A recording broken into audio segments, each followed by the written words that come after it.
کل ہم نے غزہ پیس بورڈ میں شرکت بھی کرنی ہے، باقاعدہ ٹرمپ کے ساتھ بیٹھ کے اس کی آشیرواد سے سائن بھی کرنی ہے۔ آنے والے دنوں میں طاہر اشرفی اور فضل رحیم جیسے مولوی ہمیں اس کے فضائل بھی بتائیں گے۔ 25,000 میں جنہوں نے باقی مولویوں کا بھی ایمان بکوایا، اپنے لیے ریٹ تھوڑا زیادہ وصول کیا ہوگا۔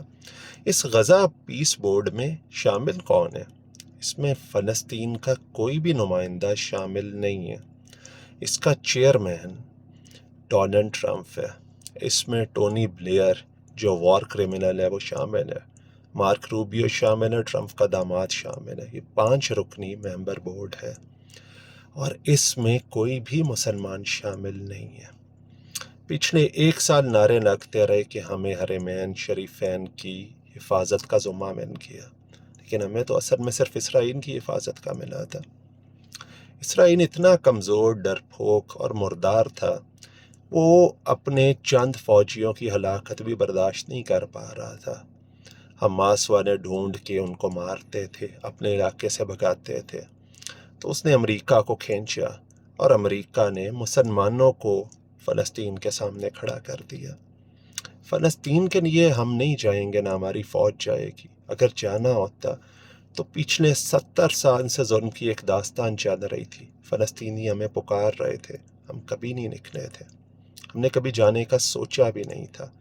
جیسے جیسے فلسطینی بچے شہید ہوتے تھے، ہمارے فوجیوں کے میڈلوں میں اضافہ ہوتا جاتا تھا۔ ہمارے کبھی وہم و گمان میں بھی یہ نہیں آیا کہ ہم نے اسرائیل سے لڑنا ہے۔ اسرائیل کا ہوا، اور اگر پاکستان چاہے تو 5 منٹ میں اسرائیل کا صفایا کر دے۔ یہ ساری چیزیں بجٹ ہتھیانے کے لیے تھی، اپنے تمغے بڑھانے کے لیے تھی۔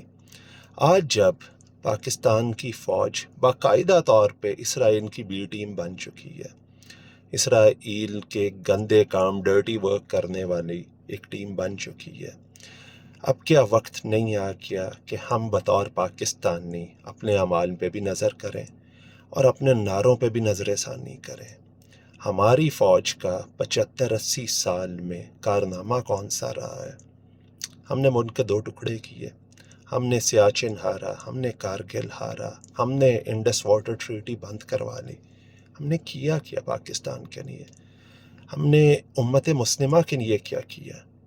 ایک طرف ہم کہتے ہیں ہم اللہ کے سپاہی ہیں، ہم نے اللہ کی مدد آتے دیکھی، ہم نے اللہ کی نصرت آتے دیکھی، اور پھر ہم ٹرمپ کے آگے ہاتھ باندھ کے کھڑے ہو جاتے ہیں، پھر ہم اسرائیل کی حمایت کے لیے پہنچ جاتے ہیں۔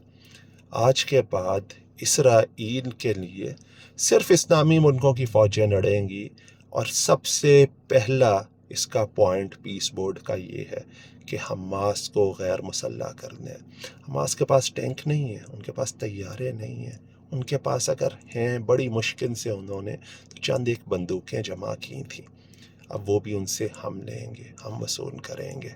پوری دنیا میں اگر جائزہ لیا جائے تو شاید پاک فوج سے ظالم کوئی فوج نہیں ہے جو 2 سال کے بچوں کو بھی شہید کر دیتی ہے، اور اب اس کا نیا کام فلسطین کے بچوں کو شہید کرنا ہے۔